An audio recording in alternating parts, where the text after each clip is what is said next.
The rain woke me at exactly 3:14 in the morning. Not because it was loud. The storm had been drumming against the windows for hours, a steady rhythm that had faded into the background sometime after midnight. By then, the old house had settled into the familiar sounds of an empty place surrounded by water and forest. No, something else woke me. Even now, years later, I can't fully explain what it was. Maybe it was a sound, maybe it was a feeling, or maybe it was the sudden realization that the room had become brighter than it should have been.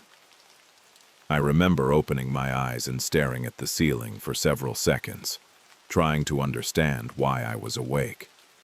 The digital clock beside the bed glowed faintly. 3:14 a.m.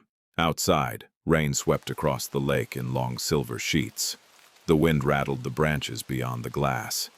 Everything looked exactly as it had when I went to sleep, at first. Then I noticed the light. It was moving, far across the water. Slowly, deliberately, I sat up. The lake stretched beyond the property like a dark mirror broken by ripples of rain. Visibility wasn't great, but the flashes of lightning were enough to illuminate the shoreline every few minutes. And each time the darkness lifted, the light was still there, moving. I walked to the window. The closer I looked, the less sense it made. The light wasn't on the lake. It wasn't on the shoreline. It was inside the boathouse. The old boathouse stood alone near the eastern edge of the property, partially hidden behind a line of weathered trees. Even from a distance, I could recognize its shape immediately. Because only a few hours earlier, I had walked past it myself. The doors had been chained shut. The windows were boarded. And according to everyone I'd spoken to before arriving, nobody had entered that building in more than 20 years. Yet, there it was, a pale glow moving behind the cracks in the boards, back and forth, disappearing, returning, almost as if someone were carrying a lantern through the darkness. I remember checking my phone. No signal. The storm had wiped out what little reception the area normally had. I considered waking the caretaker.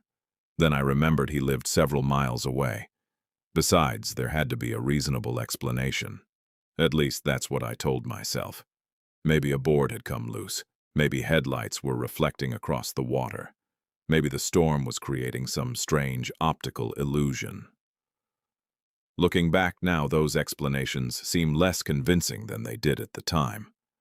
Because as I stood there watching, another detail caught my attention. The lake itself. Something was disturbing the surface. Not the rain, not the wind, something else.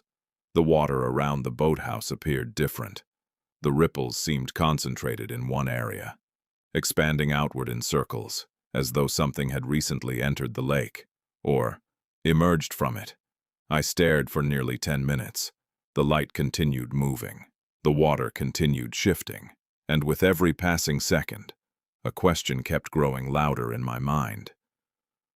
Who was inside? The boathouse had supposedly been abandoned for decades. Its locks were rusted. Its doors had never been repaired. The building wasn't connected to electricity, so how was there light? And if someone was truly inside, how had they gotten there? At the time, I knew only a small part of the property's history. I knew that 3 people had disappeared from these grounds during a violent storm many years earlier. I knew local police had searched the area for weeks. I knew they never found a single answer. No bodies, no suspects, no explanation. What I didn't know was how deeply that mystery extended, or how many details had been forgotten, hidden, or deliberately removed from the story. Because before that night was over, I would discover records that shouldn't have existed. Photographs that contradicted official reports. Voices captured on recordings years after their owners supposedly vanished. And evidence suggesting the disappearance at Ashwood Lake had never truly ended. It had simply been waiting. Waiting for someone curious enough to start asking questions. Questions that would eventually lead me to the boathouse. Questions that would lead beneath the lake itself.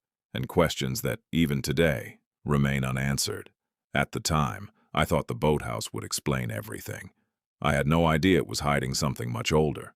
If this story kept you watching until the very end, make sure to leave a like and subscribe for more true horror stories and disturbing mysteries.